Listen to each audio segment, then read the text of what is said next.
The name Darfur is from Darfur, which in Arabic means the land of the fur. Historically, it was an Islamic sultanate located in the western Sudan. The Fur were the ruling ethnic group in the Darfur region before 1916. The Fur began to be converted to Islam in the 1300s. In 1596, the Darfur Sultanate was established and Islam declared the state religion. The Darfur Sultanate remained independent through various conflicts in the Sudan, including the Anglo-Egyptian conquest of the Sudan in 1898, before finally being subjugated by the British in 1916 and made part of Western Sudan. Darfur's long history of independence, and its resistance to various other groups seeking control of all of Sudan, should be taken into consideration to properly understand the present situation. Darfur is home to some 80 tribes and ethnic groups divided between nomads and sedentary communities. The rebels seem to be drawn from within mainly three communities of the Fur, Masalit, and the Zaghawa tribes. The war has inevitably focused upon those areas of Darfur within which the insurgents chose to base themselves. As has been the case in countless wars, many civilians have chosen to flee and remove themselves from these war zones. Although the indigenous peoples of Darfur, the Fur, and several other ethnic groups, and the Arabs have always relatively distinct identities, they generally got along well until resources became scarce, then ethnicity and race became a factor in the conflict. Darfur has historically been one of the most remote regions of Sudan. Even in normal circumstances, the region is hard to reach because it is so far from the capital, Khartoum. Tribal and ethnic conflicts are neither new nor uncommon. Incidents of both small and large-scale conflicts are recorded as far back as 1939, and they generally arise from disputes over access to natural resources like rangelands and water points, as well as livestock trespassing, grazing on farmlands, closure of herd routes and cattle raiding. Larger conflicts normally emerge from tribal disputes, banditry and disputes with transnational migrating communities. The influx of modern small arms since the war in Chad has increased the loss of life during such conflicts and caused polarization on ethnic lines. Historically, North Darfur and parts of West and South Darfur have suffered recurrent droughts. Crop yields have remained low and unpredictable due to erratic rainfall, pest infestation, and the lack of agricultural inputs. Livestock has also dwindled due to pasture and water scarcity. The local labor force has continued to migrate in search of employment, leaving behind children, women, and the elderly. A combination of these factors over several years has systematically eroded the coping capacities of communities. The pattern of conflict changed from low-intensity, small-scale outbreaks from the 1950s to the 1970s, to high-intensity, persistent and large-scale battles in the mid-1980s. These conflicts have included those between the Rezegat and Malaya, 1968, Salamat and Tisha, 1980, Bina Helba and Meharia, 1980, Zaghawa and Gamer, 1989. The prolonged drought that began in 1983 drove nomadic Zaghawa and Arab groups southwards into the central Fur region of Jebel Mara.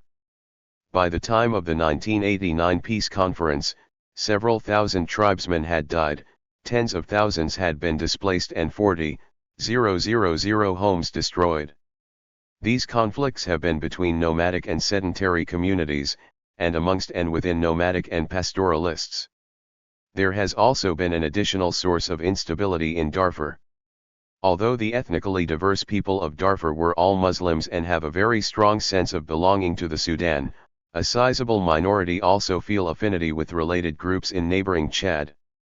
In early 2003, two armed groups have waged war in Darfur against the government of Sudan.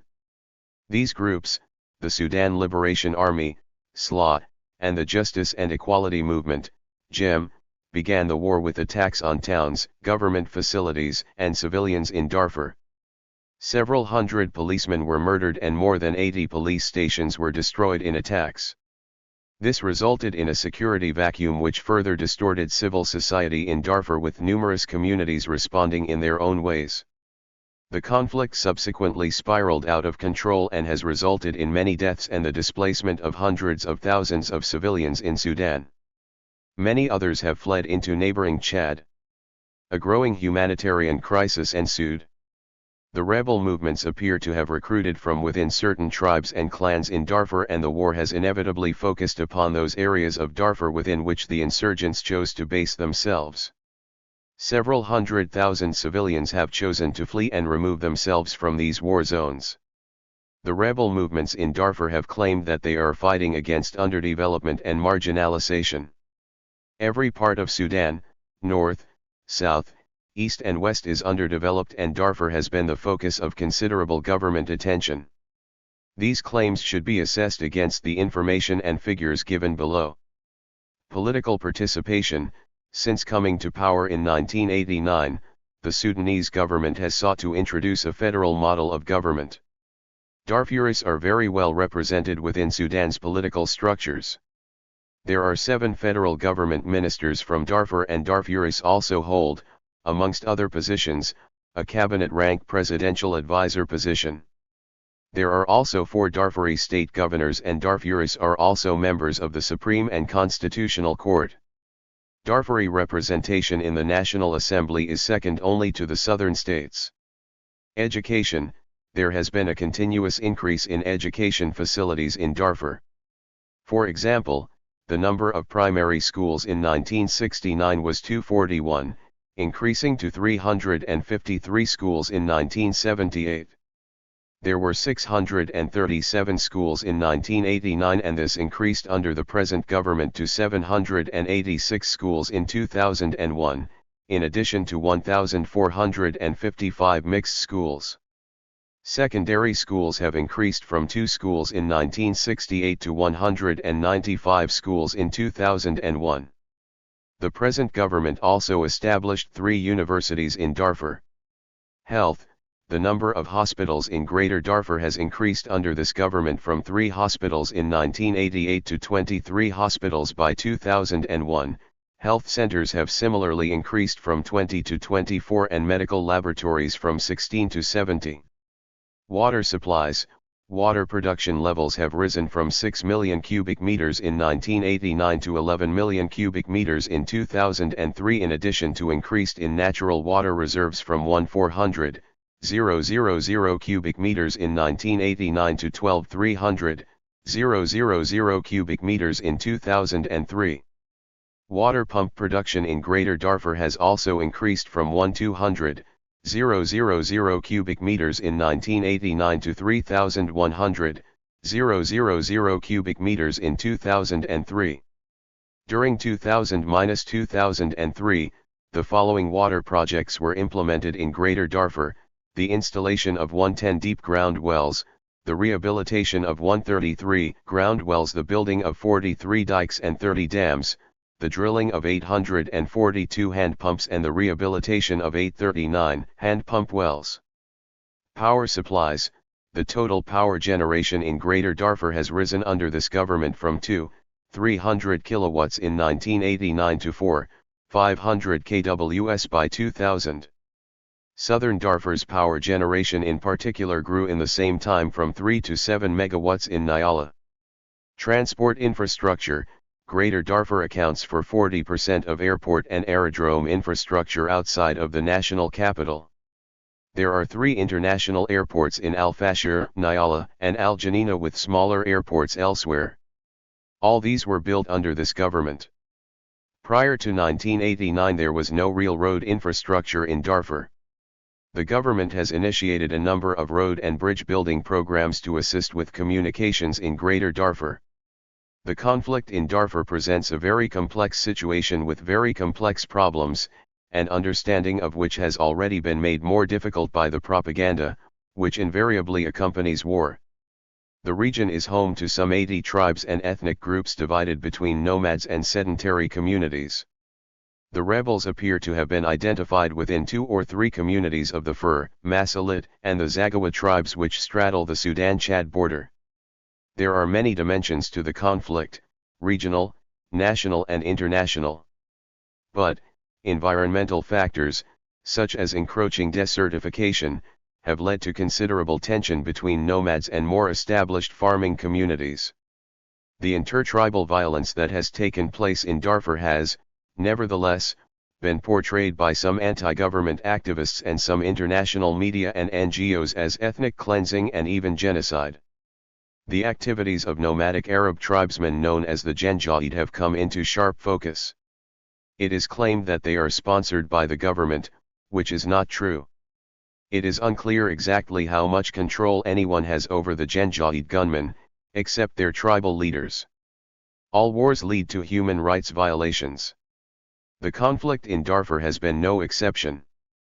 And as is so often the case in war, the conflict has inevitably been caught up in the propaganda and misinformation that comes with it and that has certainly characterized previous coverage of Sudan. In its wake, efforts at conflict resolution will be hampered and the palpable presence of ethnic hostility will indeed constitute a concrete and tangible cause of future violent confrontations. Response of the international community. The international community has shown considerable attention to the Darfur crisis, especially given the humanitarian and security situation.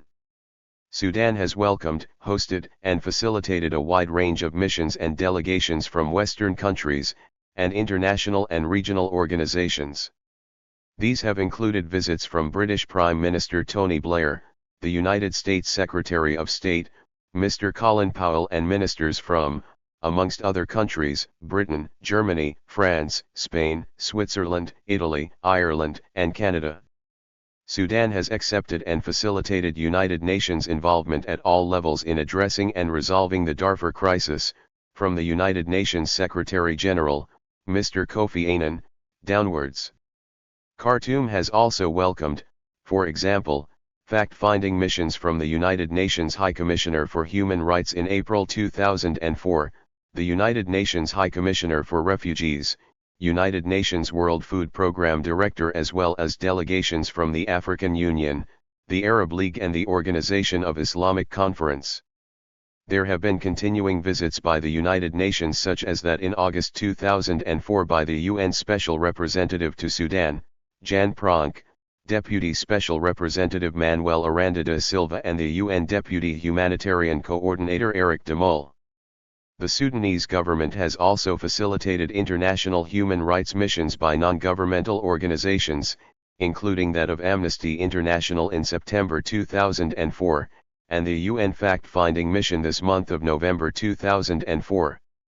The international community has actively assisted in attempts to resolve the conflict. The role of the Chadian government has been very positive. In 2003, the government accepted Chadian government offers to mediate between the government and rebels. Chad was instrumental in negotiating ceasefires in Western Sudan in September 2003 and subsequently in April 2004.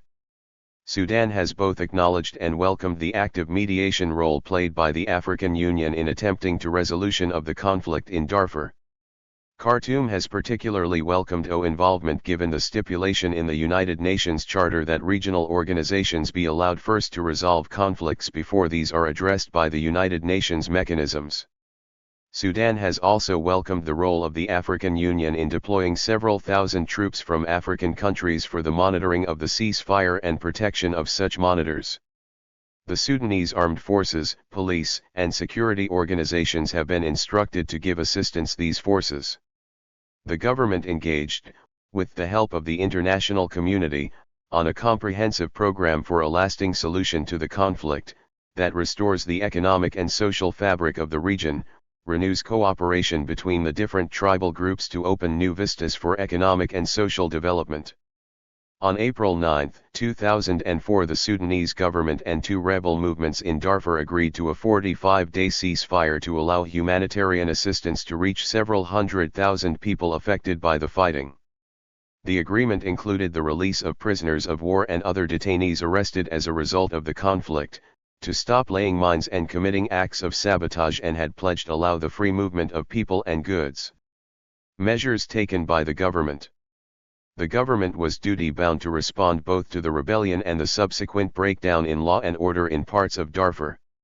The government has deployed several thousand policemen in Darfur to provide security to civilians, and especially those civilians currently living in IDP camps. There are now joint border patrols by Chadian and Sudanese security forces. These patrols are a major step towards ensuring security and protection of the population in the region. The government has brought before the courts persons involved in violations of human rights. Scores of such persons have already been arrested and tried, others are being apprehended pending trial. From the onset of the crisis, the government has sought a political resolution to the conflict. Early in 2003, Khartoum initiated efforts at reconciliation through intertribal conferences. It then welcomed outside mediation by the Chadian government, mediation which resulted in a ceasefire for parts of 2003. The president has also declared amnesties for those involved in the conflict and has repeatedly reiterated Sudan's commitment to a political solution. The government has also set up a commission of inquiry into alleged violations of human rights in Darfur. Members of the commission include prominent human rights activists and it is headed by a former Chief Justice of Sudan. To coordinate the government's response to the Darfur crisis, the Sudanese president appointed as his special representative in the Darfur states, the Interior Minister. On July 6, 2004, 15 decrees were issued aimed at addressing and alleviating the crisis in Darfur. These address security issues, the easing of aid and relief access to Darfur, human rights monitoring and the presence and work of African Union observers. They were: 1. To strengthen the security measures and protect the citizens in Darfur State. 2. Opening of police centers in the displaced camps and to strengthen the security measures in Darfur State. 3. To extend the necessary help to the committees and the African Surveillance Force. 4. Deployment of the armed force, the participating force, and the security institutions in Darfur State to maintain security and protect the citizens and their properties in Darfur. 5. Exemption of all the humanitarian aid imports from any restrictions, customs tariff, or any charges. 6. Repeal of measures regarding the specifications on the humanitarian aid imports to Darfur State. 7. To facilitate the freedom of movement for those working for humanitarian aid organizations in Darfur. 8. To facilitate the flow of humanitarian aid to the displaced people in Darfur State. 9. Exemption of agricultural inputs, fodders, and seeds in Darfur State from any restrictions, customs tariff, or other charges. 10. Exemption of humanitarian aid imports to Darfur State from any imports restrictions. 11. To facilitate the work of the National Fact-Finding Committee concerning the allegations of human rights violations committed by armed groups in Darfur State. 8. Access to Darfur. Humanitarian aid access to communities affected by an ongoing war has always presented considerable difficulties and problems. Darfur has been no exception. The government of Sudan has assisted whenever and wherever it can in facilitating relief efforts in Darfur by international and national non-governmental organizations. There are now some 6,000 aid workers present in Darfur, present in 155 locations in Darfur. The World Food Programme is present in 136 of these centers and is feeding 1 million displaced persons. Media access to Darfur. Similarly, the government has allowed and facilitated media access to Darfur by several hundred journalists.